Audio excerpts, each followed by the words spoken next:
everyone, welcome back to the DINI International Chess Championship 2024 Round 6 game recap. With me, Women International Master Diajeng Theresa Singgih, and we are gonna analyze a game from Board 1 International Master Hari Madhavan versus Grandmaster Ghosh Diptayan. Both are from India. And yes, let's begin. Let's begin. D4, D5, Knight F3, Knight F6, C4 was played, E6, Knight C3, Knight B D7, C takes D5, E takes D5, Bishop F4, C6, E3, Knight H5, Knight G5, Bishop E7, Bishop takes E7, Queen takes E7, Bishop D3, still on the book, all still theory. Knight F4, Castle, Knight takes D3, very practical from black. Knight goes to F4 because bishop on D3 is um, quite an active quite an active piece. So and then white also has not much choice, not many options other than castling because it doesn't really good. It's not really good to bring back the bishop to f1. It's not a very active choice. So castle was played. Knight takes d3, queen takes d3, castling, rook e1, f e1, and knight f6. This is actually an equal position. Both sides has their own advantage, and black has bishop. So I'm pretty sure black will try to utilize it, the advantage of having bishop to the max.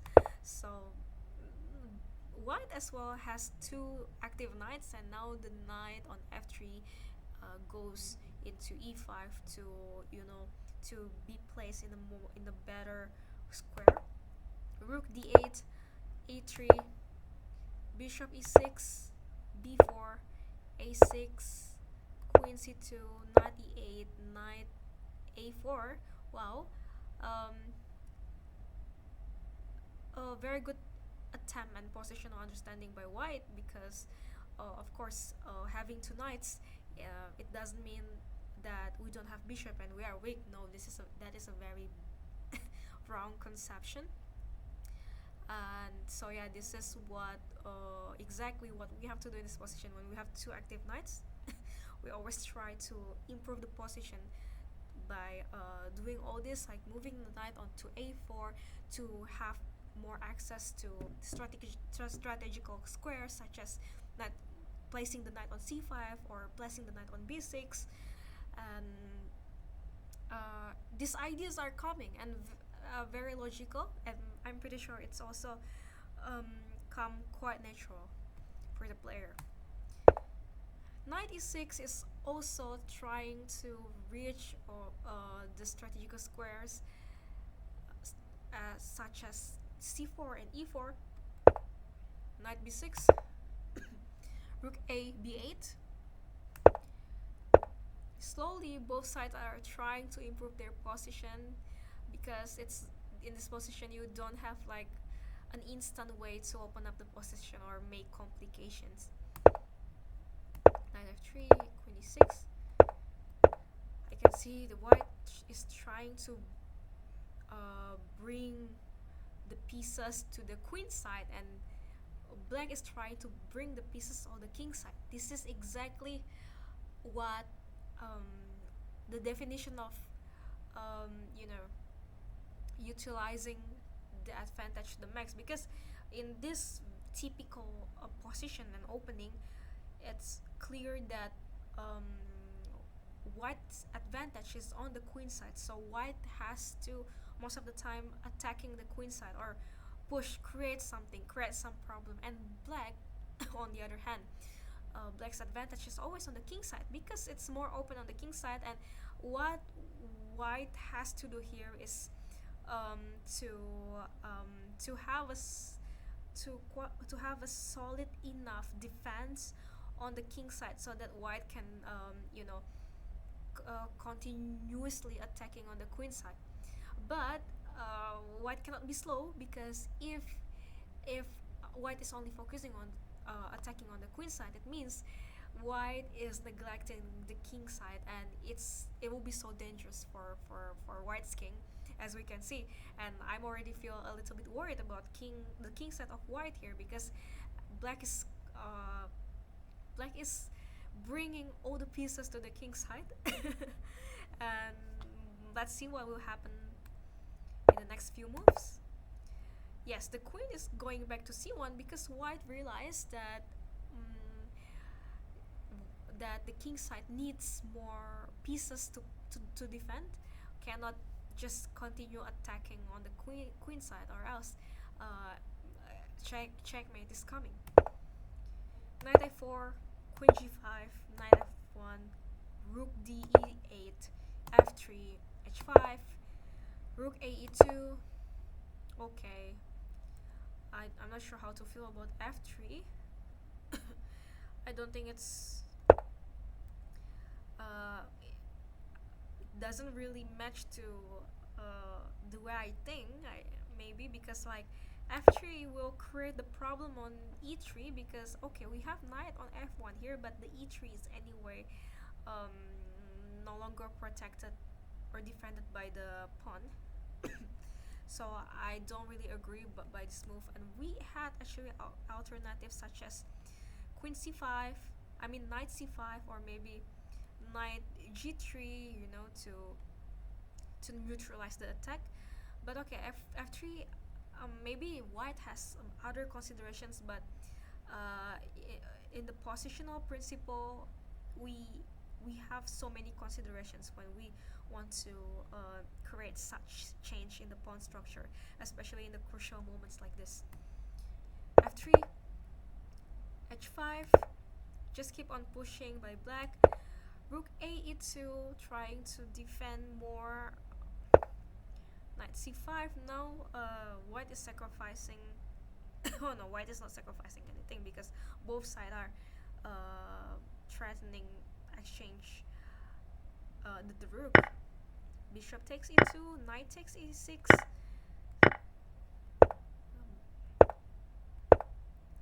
Okay, now I think black has succeeding in neutralize the attack on the king side, and now it becomes equal again, and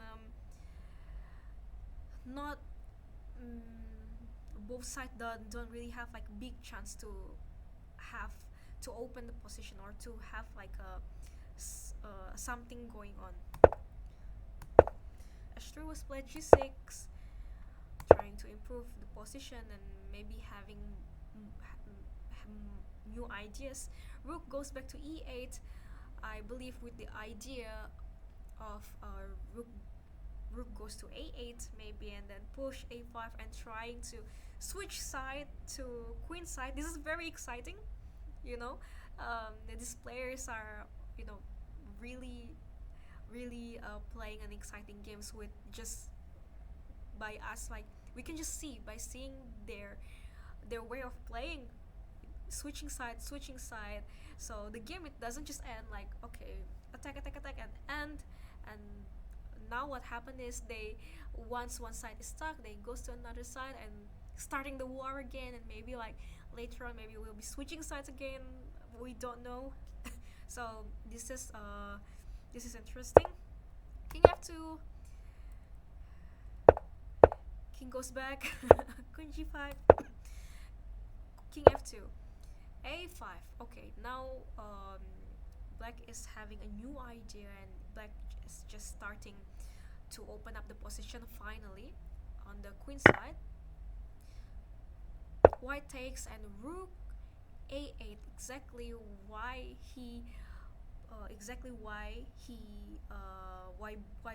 did black move the rook to e8 is to be prepared to this position. And yes, we black could predict this since few moves ago. Knight d2, knight takes e5, queen c5, queen d8, e4. Okay, white is trying to push, but now the king is more exposed, and also like more open squares by white, so I believe black also has like some ideas to also create an advantage in the game. Rook a6, queen c3, knight b7, e5, rook a4, e6, f takes e6, rook takes e6. This is interesting. It looks like white has opened the position, but now queen takes d4 is coming, so queen exchange is unavoidable. Queen should take on d4, rook takes d4, and knight. Oh, rook takes g3 first because king f7 and rook takes his. Um, oh, nice. Knight f3. Now both are attacking each other's rook, so um, and they are having an equal material. King takes g6, knight takes d4, and game ended up draw. They agreed to draw because this is straightly an equal position with same material, and also not not much has um, can be done here for both sides to push or force the position, because both sides has their own pawn advantage, so it'll be anyways most probably will ended up in a draw result if both players continuing. But yes, they agreed to draw here, so this is it, an interesting game and interesting fighting spirit by both players. And yes, this is it for round 6, and thank you so much for watching, and please also check our social media, Blue and Gold Chess Club, Instagram and Facebook, and also YouTube. We are constantly creating contents for the audience. We create contents about the players, about the tournament hall, about what is happening during the game in the tournament venue, and also the activities outside the tournament itself.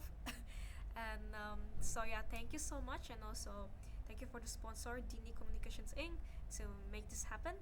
And see you on the next video. Bye bye.